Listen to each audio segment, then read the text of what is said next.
My true story, from Pennsylvania. I raised their children for 10 years. On my birthday, they took a cruise without me. I took the title deed instead. "Mama, here," she said, tossing a folded slip of paper at my chest. "Buy yourself something sweet if you really need to celebrate." It fluttered to the ground like a dead leaf. I bent down, picked it up, and stared at the bold red print. A grocery coupon. $2 off a red velvet cake. Valid Monday through Wednesday only. Today was Friday. I looked back at her, standing there with her designer sunglasses perched on her head like a crown, her luggage zipped tight beside the door. "I left $5 on the counter too. That should cover it," she added, already turning away. I did not speak. I turned to my son instead. He stood with his keys in his hand, rocking slightly on his heels, pretending to check the time. I didn't need much, just a look, a word, a sign that I was more than invisible. But he didn't flinch. He didn't even meet my eyes. "Old hag deserves it," he muttered under his breath, just loud enough for me to hear. The words settled into me like dust, slow and heavy. Outside, the kids were already climbing into the car. One of them called for Tofu. The little dog scurried past my feet, tail wagging, eager to join the noise. Then he stopped and looked back at me. "Pa's got you, Tofu," my grandson shouted. "She'll take care of you while we're gone." My son waved without looking. My daughter-in-law called out, "Don't let him eat anything weird, and make sure he gets his walk. He's been shedding from stress." And just like that, the front door closed. The engine started, they were gone. I stood there, holding the coupon. My hand trembled a little, but not from age. I walked slowly into the kitchen. The silence in the house had a different tone now. It wasn't peace. It was abandonment, plain and sharp. The cake sat on the counter. I had made it that morning, just like I always did for birthdays. Chocolate with dark fudge frosting, my late husband's favorite. And mine. I had baked it before I knew they were leaving, before I realized I wasn't invited. I cut a slice, sat down, ate without tasting. The crumb stuck in my throat, like the memory of something I'd rather forget. My eyes drifted to the fridge, where a wrinkled $5 bill was pinned under a grocery list. I stood, walked back toward the narrow hallway, and entered what they called the Nook. Once upon a time, it was a laundry room. When I moved in 10 years ago, they said it was just temporary, said they would convert it into something cozier, more comfortable. They never did. The washer and dryer were still there, stacked in the corner like sentinels. I kneeled slowly, wincing at the ache in my joints, and pried up the loose floorboard beneath my bed. My fingers found the plastic-wrapped folder I had hidden years ago. I pulled it out, stood, and brushed off the dust. The name on the front was still there, engraved in faded gold. Ruth Annette Simmons. I opened it and stared at the document inside. It was the original title deed, purchased in 1982.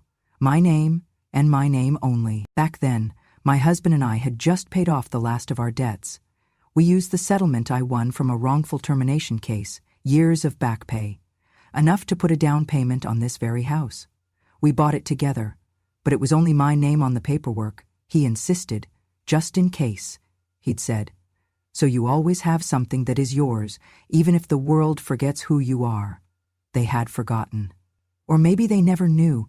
Maybe I never told them. Maybe I thought that if I just loved them enough, if I gave everything, my time, my savings, my silence, they would remember that I was more than the woman in the Nook. But paper remembers. Signatures do not forget. I closed the folder and held it to my chest. I walked back to the kitchen, past Tofu curled on the floor, past the cold slice of cake I hadn't finished. I placed the folder on the table, smoothed it flat. Then I taped the coupon beside it and the $5 bill just above. I stared at the absurd altar I had just made. My birthday gift, a deed, a coupon, and a crumpled bill. Outside, the sun had started to set. I pulled open the curtains. The front yard was quiet, the neighborhood empty as if holding its breath. 7 days. That was how long they would be gone. 7 days was enough. I didn't need cake. I didn't need candles. This year, I would give myself something better. This year, I would give myself back. I never planned to live with them. When John passed, I thought I would stay in the little house we built together. Quiet, modest, filled with photographs and hand-me-downs, with a rosebush in the back that bloomed twice each spring. But things changed quickly. The water heater broke, the roof started to leak, and the nights felt colder without his breathing beside me. My son called 2 weeks after the funeral. He said, "You shouldn't be alone, Mom. Come stay with us for a while. Until you feel better." I wanted to believe it came from love. I wanted to. When I arrived, they showed me the laundry room. "It's not much," my daughter-in-law said, gesturing toward the cramped space tucked behind the kitchen. "But it's quiet, and at your age stairs might be tricky." There was a cot with a thin blanket, a shelf of detergent, and a curtain strung across the doorway where a door used to be. "I'll be fine," I said, because that's what mothers say. I didn't move in with them to be a burden. I came to help. She was pregnant with their second, overwhelmed by the first. He was working long hours, and the baby cried through the night. I offered to take over the 2 a.m. feedings, then the 5 a.m. ones, then all of them. Before long, they stopped setting alarms. When she went into labor early, I stayed home with the toddler. When the toddler had colic, I carried him around the house in circles until my back ached and my arms went numb. When she went back to work, I did the drop-offs and pickups, packed the lunches, signed the permission slips, sat through cold bleachers at soccer games and late-night science fairs. She lost her job the 3rd year I was there. The company downsized. She was devastated. My son took on more hours. Money got tight. They whispered about bills at the dinner table when they thought I couldn't hear. I started paying out of pocket, small things at first, a field trip, new shoes. Then one day the preschool called to say the tuition was past due. I paid it. I didn't tell them. I just wanted to help. But once I did it once, it became expected. My Social Security went to daycare, then to after-school activities, then to summer camp. When the car broke down, I handed over my savings. When she needed a new laptop, I used the emergency fund I had set aside for hospital bills. They thanked me the first few times. But thanks, like milk, expires. After a while, I was just part of the machine, quiet, reliable, background. They started referring to the house as theirs. "Our home," she would say to her friends. "We renovated the kitchen last fall, knocked out the wall for more light. I painted that kitchen. I cleaned that wall before they demolished it." Once, I asked gently, "Do you still have the deed?" She waved it off. "Somewhere in storage. It's just paperwork, Ruth." Ruth. Not Mom, not Grandma, just Ruth. The boys grew. From soft-headed toddlers to eye-rolling preteens, I helped with math homework, baked cookies for school fundraisers, stayed up late to sew costumes they forgot to mention until the night before the play. I was there for every milestone, every loose tooth, every flu, every heartbreak. But children learn from what they see. One afternoon, I overheard my youngest grandson on the phone with a friend. "She lives in the laundry room," he said, laughing. "Yeah, no, she's not like part of the family or anything. She's just old." My parents didn't want to put her in a home. I sat in that laundry room for hours after that. No knitting, no TV, just silence. I stared at the detergent bottle on the shelf above me and the water stain in the ceiling that shaped itself like a heart, mocking me. It wasn't the boy's fault. He was just repeating what he had heard. They called it helping when I cooked 3 meals a day, helping when I folded laundry that wasn't mine, helping when I stayed home on holidays so they could travel. But it was never help when it came back the other way. When I caught the flu, I made my own soup. When I fell in the yard, no one noticed until dinner. When I asked for a ride to the doctor, she said she'd see if it fit her schedule. One Christmas, they gifted me a used sweater with a tag still on it that read, "To Grandma. Love daycare staff." They must have forgotten to check. I smiled and said thank you anyway. 10 years passed. Not once did they say, "You've done enough." Not once did they ask, "Are you okay?" Not once did they offer to fix the cot that squeaked every time I turned in my sleep. And every time I felt like saying something, I remembered the house. The house I paid for, the house they lived in, the house they were slowly trying to erase me from. But paper remembers. And so did I. I had just finished rinsing the dinner dishes. The boys were upstairs, arguing over a game. My son had disappeared into the garage, like he always did after eating, escaping the table and the weight of shared silence. She was on the phone in the living room, pacing behind the couch, her voice low and clipped. I was about to head back to the laundry room, my nook, as they called it, when I heard her say it. If the house is still in her name, we can't refinance anything. It's a mess. I froze, one hand still damp, the dish towel slipping to the floor. I leaned slightly toward the hall, careful not to let my shadow stretch across the doorway. She has no idea, she continued. She thinks we're doing her a favor by letting her stay here, but the mortgage company won't approve anything unless the name matches the applicant. She's not even on the loan form, just on the damn deed. A pause, then my son's voice, muffled but sharper. We'll figure it out. I'll talk to her after the trip. Just act normal until then. Act normal? That was what they were doing? I stepped back, slowly, my heels silent on the tile. I didn't cry. I didn't storm in. I didn't confront either of them. I had spent too many years staying small in my own home to suddenly fill the doorway now. Instead, I went to my room. There, beneath the cot, under the loose floorboard I had reinforced myself with an old table leg and a prayer, was the black folder. The one I had not opened in almost a decade.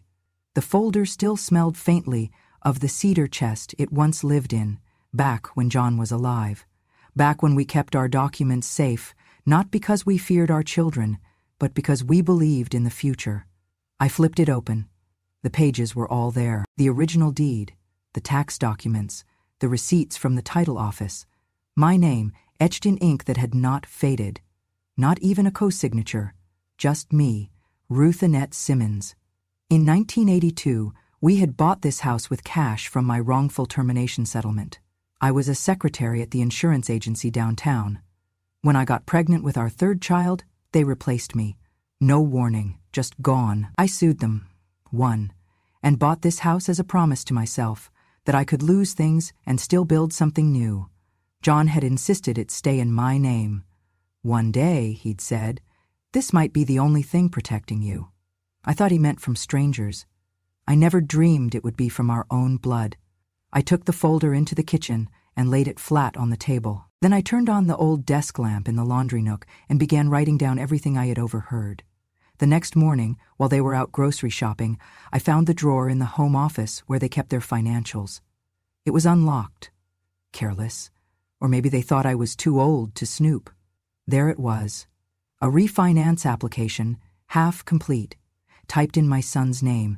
No mention of mine. No permission requested, just assumptions. That I was old, that I would not understand, that I would not notice. There were sticky notes attached. Need signature here, one read. Have Ruth sign after cruise. After cruise. That was the plan. I placed everything back exactly as I had found it. Every paper, every note. But I took a photo of the application with my phone. I may be 75, but I know how to press a button. That afternoon, I called Harold. Harold used to be my husband's attorney, back when John still handled things like wills and taxes. He had retired, but he still picked up when I called. Ruth, he said, his voice cracking with recognition, it's been a while. Too long, I replied. I need a favor and some clarity. We met 2 days later at a diner on the edge of town. I brought the folder, the photos, and my fears. He read everything, twice. You're still the legal owner, he confirmed.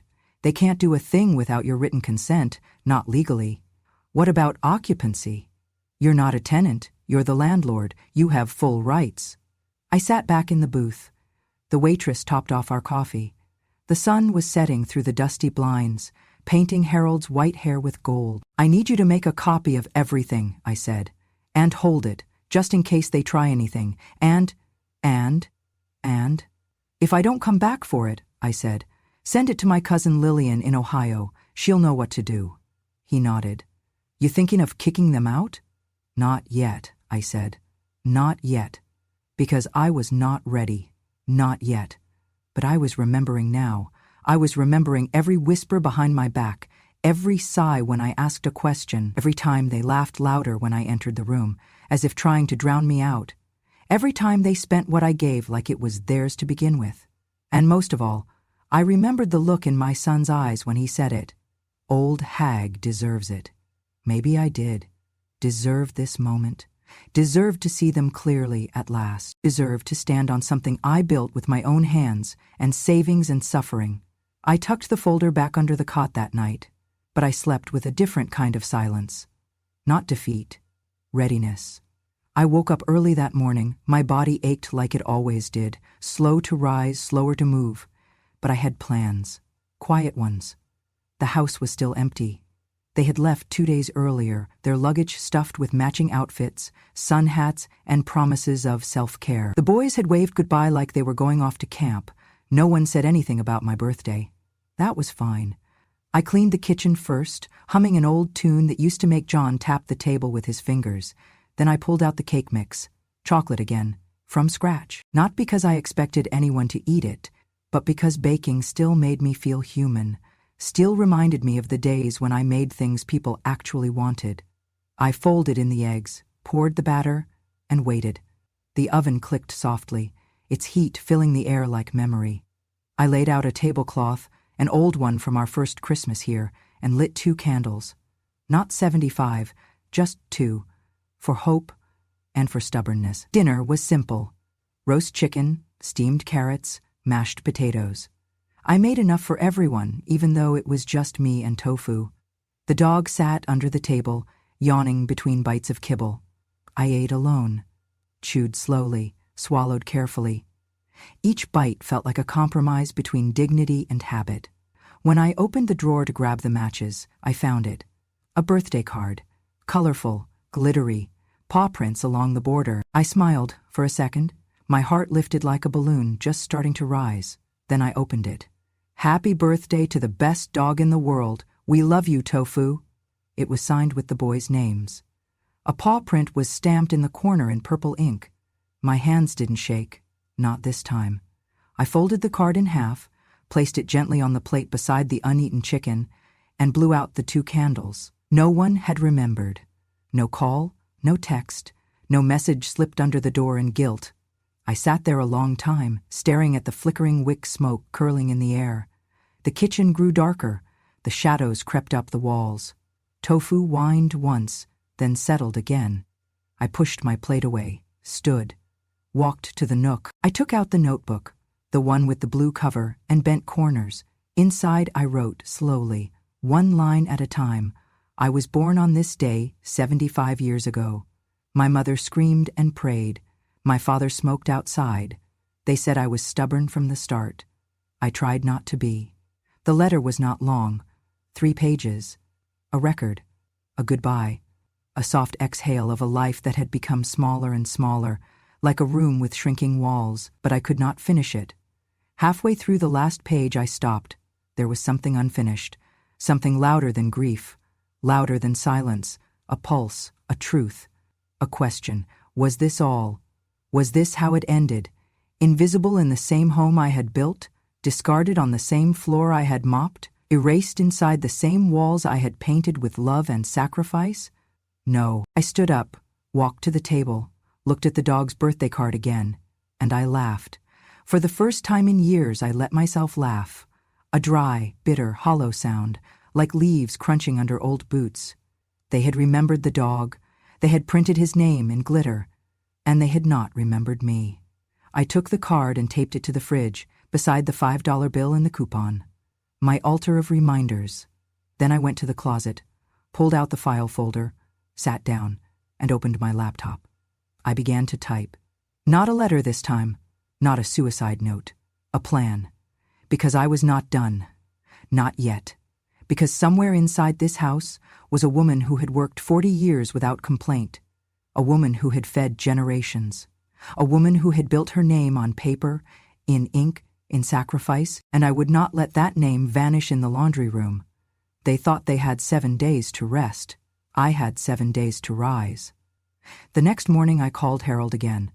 This time my voice didn't tremble, my hand didn't hesitate on the keypad. I gave him the details, calmly and clearly, like I was reciting a grocery list. He listened without interrupting. At the end he said only, "Come in, we'll get this handled." His office was smaller than I remembered, tucked behind a strip mall between a nail salon and a used bookstore. He had retired technically, but still kept a desk, still helped the clients he cared about. I was one of them. When I arrived, he stood and hugged me gently. "I'm sorry you're going through this, Ruth," he said. "I'm not sorry," I replied, "not anymore." I handed him the folder. He opened it on the desk, spreading out the pages like a puzzle he already knew how to solve. "So, you're still the sole legal owner," he confirmed. "The house was never transferred. They've been living there under what's called informal familial tenancy." "Meaning?" "Meaning you let them live there. You can also tell them to leave." I didn't flinch. I nodded once. "I don't want to fight," I said. "I don't want police. I don't want yelling or drama or—" I paused. Tears. He smiled gently. "Then we do it by the book. You issue a termination of tenancy notice under the Pennsylvania landlord-tenant law. You give them 30 days to vacate. You're not evicting, you're reclaiming. It's clean, it's legal, and it's quiet. Quiet. Just like me." Harold drafted the letter right then and there, typed it slowly, letting the words fall like stones into place. It wasn't cruel. It wasn't angry. It was just final. "Dear Mr. and Mrs. Simmons, this is formal notification that your informal tenancy at 147 Hazel Ridge Lane is hereby terminated, effective 30 days from the receipt of this notice. Please remove all personal belongings and vacate the premises by that date." The letter was neutral, but I wasn't done yet. "I want to transfer the house," I said. Harold looked up. "To whom?" I handed him a name I had written on an envelope. "The John Simmons Scholarship Foundation," I said. "I've already applied for nonprofit status. I want the house to become a temporary residency for students who've aged out of foster care. The deed should reflect that it's no longer family-owned. No descendants, no Simmons bloodline, no heirs." He blinked. "You're sure?" "I'm sure." He sat back and let out a low whistle. "Anyone see this coming?" "That's the point." We prepared the paperwork over the next 2 hours. He explained everything, every line, every clause, and I initialed slowly, deliberately. I had spent my whole life signing permission slips for field trips, liability waivers for summer camps, co-signing their dreams. This time, I was signing for myself. When the last document was complete, Harold placed it in a stamped envelope. "Where do we send the termination notice?" "They're on a cruise," I said. "Caribbean. I have the ship's name and itinerary. They're stopping in St. Thomas next." Harold raised an eyebrow. "You want to deliver it there?" "They deserve to be somewhere beautiful when they learn they no longer live somewhere they've desecrated." He nodded. "Then we'll send a certified copy to the ship's mail drop and another to their email accounts. We'll cover our bases." I left his office feeling something strange. Lighter. Not vindicated, not yet, but certain. The sun was warm on my skin. I stopped at the bakery and bought a chocolate cupcake with a little swirl of frosting. I sat on a bench outside the post office and ate it slowly, licking the icing off the spoon like I used to when I was a girl and the world still felt honest. That night, I cleaned the kitchen one last time. I packed a small overnight bag, just enough for a few days with my friend May, who had a cabin near the lake. I fed Tofu. I left a note for the neighbor, asking her to check in on him. Then I went to the fridge. I took down the $5 bill, the coupon, the birthday card for the dog. I folded them carefully and placed them in a box labeled remains. I didn't cry. I slept. Deeply. When I woke, the sun was already climbing, and a copy of the termination letter was waiting in my email inbox with Harold's message attached. Delivered. 30 days starts now. I made tea, sat in the quiet, and began to wait. The first thing I heard was laughter, high-pitched, carefree, echoing through the driveway like music from a world I no longer belonged to. Car doors slammed. Wheels rolled against concrete. Keys jingled. I sat in the kitchen, calm tea steeping beside me. The letter sat on the table, unopened. Not by me, I already knew what it said. It waited for them. They burst through the front door just like they always did, like it was theirs. My daughter-in-law's voice rang out first. God, I missed our kitchen. The food on that ship was awful. I'm never trusting Yelp reviews again. My son followed, dragging 2 oversized suitcases. He kicked the door shut behind him, then stopped. His hand was still on the handle when he saw the envelope.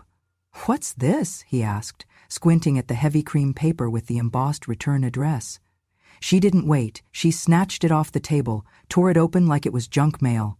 I watched her face change. Confusion. Frown. Panic. She read faster, then slower, as if speed could change the meaning of what she held. My son leaned over her shoulder, took it from her hands, scanned it. His jaw clenched. His ears flushed. "What the hell is this, Mom?" I didn't rise. I didn't flinch. "It's a notice of termination," I said. "You have 30 days to leave." His voice cracked. "You're evicting us?" "No," I said. "I'm reclaiming what I built, what you tried to steal." She stepped forward, waving the letter like a flag. "You can't just kick us out. This is our house." I looked around slowly. Funny, because it still has my name on every legal document. She shook the letter in my face. "We made this a home. We repainted, we remodeled, we made it livable again. And in return, I gave you 10 years of labor," I said, my voice still steady. "I cooked. I cleaned. I raised your children. I paid your bills. And then you planned to take what was left." "That's not true," she snapped. I didn't respond. I stood, walked slowly to the end table in the hallway, opened the drawer, and pulled out a small voice recorder. I pressed play. My own voice was faint, then hers, unmistakable. "If the house is still in her name, we can't refinance anything. It's a mess, then my son. We'll figure it out. I'll talk to her after the trip. Just act normal until then." The room fell into silence. She turned pale. He didn't move. "You were spying on us," he whispered. "I was listening," I said. "There's a difference." He exploded then. His fist slammed against the table. "You're destroying this family over a house? Over a technicality?" I stared at him. My son. The boy I had once carried on my hip through hospital visits and school plays. The man who had watched me sleep on a cot beside a washing machine and said nothing. "You think this is about a house?" I asked, my voice firmer now. "You think I'm doing this because of drywall and deed records?" He didn't answer. "It's not about a house," I continued. "It's about the fact that I once believed you had character, that you would never reduce your mother to a signature on a refinance form, that you would never speak of me like I was just another problem to be handled quietly." She tried again, softer this time. "We didn't mean it like that. We were under stress." "No," I said. "You meant it exactly like that. And that's why it matters." She looked down. He crossed his arms, still seething. I stepped forward. "You have 30 days. "To go where?" he snapped. "To any place that will accept people who think their mother is disposable." Her voice cracked then. "The kids, what are we supposed to tell the boys?" I picked up the recorder, turned it off, and returned it to the drawer. "Tell them the truth," I said, "that their grandmother finally stopped waiting to be respected." He looked at me like he didn't recognize me. Maybe he didn't. I wasn't the old woman who folded laundry and swallowed pain. Not anymore. I stepped aside. 30 days, I repeated. They left the room without another word. I heard them upstairs, arguing, their voices muffled by walls they once believed were theirs. I walked into the kitchen, poured myself another cup of tea, and watched the sun begin to fall behind the trees. Tofu sat beside me, tail wagging as if he knew. Maybe he did. Dogs sense the turning of tides. That night they didn't come down for dinner. I didn't call them. I slept deeply. No dreams. Just peace. The kind that comes not from victory, but from clarity. From truth, from knowing that silence, when broken with purpose, can be the loudest sound of all. It was nearly midnight when I heard the soft knock at the side door. 3 gentle taps, familiar, hesitant. I knew that rhythm. It belonged to my grandson. I opened the door quietly, and there he stood, shoulders hunched, hoodie pulled up, as if hiding from the night or himself. "Can I come in?" he asked, his voice barely above a whisper. I nodded and stepped aside. He followed me into the kitchen, the same kitchen where I had once fed him oatmeal when he had the flu, where I had held him through thunderstorms, humming lullabies no one remembered but me. We sat at the table. He looked at his hands, twisted his fingers. "Grandma," he said, "why did you do it? Why now?" I reached into the drawer near the fridge and pulled out a weathered envelope, one I had kept hidden for decades. I slid it across the table toward him. He opened it slowly, the creases cracking like old bones. The letter was from his grandfather, my late husband, written nearly 30 years ago. "If there comes a day," he read aloud, "when your voice no longer carries weight in your own home, then use it louder. Take back your place.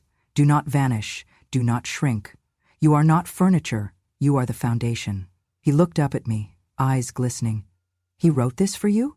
He knew, I said, even before he died. He knew this world forgets women like me unless we remind it. He swallowed hard. I didn't know they were treating you like that.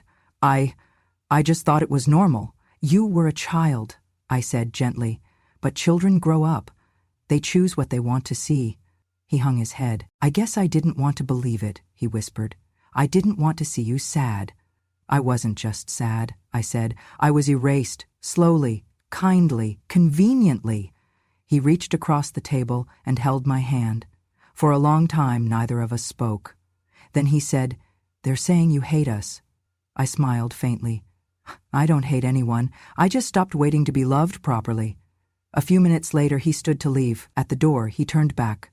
"Will you ever come back?" "I never left," I said. "Not really. I just stopped being quiet." He nodded, tears threatening again, and then he was gone. The next morning she came, my daughter-in-law. Her eyes were red, her hands shaking. She stood at the front door like someone standing at the edge of a cliff. "Please," she said, her voice hoarse.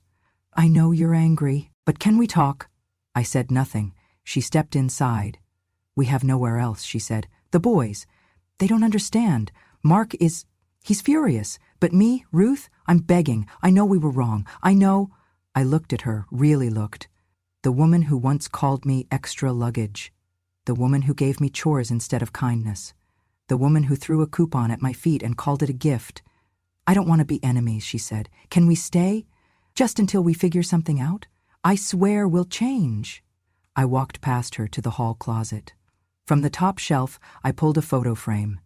It was a picture of this house in 1982, when the paint was fresh and my children were young, when I thought love meant giving until I disappeared. I handed it to her. Then I said, "I was invisible in this house for 10 years. I lived in a laundry room, ate alone, cried in silence. Not one person asked if I was okay." She wiped her face, trembling. "I'm sorry," she whispered. "I don't need apologies," I said. "I need boundaries." "But where will we go?" "That," I said, "is not a question I ever got to ask when I moved in." She opened her mouth, then closed it. Finally, she said, "You'll regret this." "No," I said softly. "You will, because one day your boys will ask why their grandmother vanished, and you'll have to tell them the truth." She turned and left, quietly, without slamming the door. I sat in the kitchen and looked at the chair across from mine. It was empty. But I wasn't. Not anymore. Because memory, I had learned, was not a burden. It was a weapon. And I had finally remembered how to use it. The house on Hazel Ridge Lane no longer belonged to any family. Not the one I raised. Not the one that buried me in silence. It belonged to the ones who had no one else. A new sign hung above the gate now. I paid extra for the lettering. Told the craftsman I wanted it bold, dignified, not flashy. Just honest. Ruth's Haven for Children, forgotten by family. The house had been repainted warm yellow. Curtains I picked myself now framed the windows. Inside, there were bunk beds and a quiet room for studying. A shared kitchen, and on the mantel, a framed photo of John and me, our wedding day, his eyes squinting in sunlight, his arm slung over my shoulder, like I was his whole world. Because for a time, I was. I moved into a modest apartment on the edge of town. Just enough space for me and a bookshelf. No laundry machines humming through the night. No footsteps above me. No cold dinners left uneaten. Peace, I found, does not need grandeur. Just space and truth. Each week I received letters from the scholarship recipients, young souls who aged out of the foster system with nowhere to go. They called it the Yellow House. They sent hand-drawn cards, essays, photos of their first report cards pinned with pride. Some called me Miss Ruth, others just called me Grandma. I kept every letter in a carved wooden box beside my bed. The first winter was quiet. Cold, yes, but not the kind of cold that lives in your bones. It was the kind that made tea taste better, made you pull the blanket tighter, and smile at the sound of your own breath. One Tuesday morning in early spring, I found a new envelope in the mailbox. The handwriting was messy, uneven. It was from my grandson.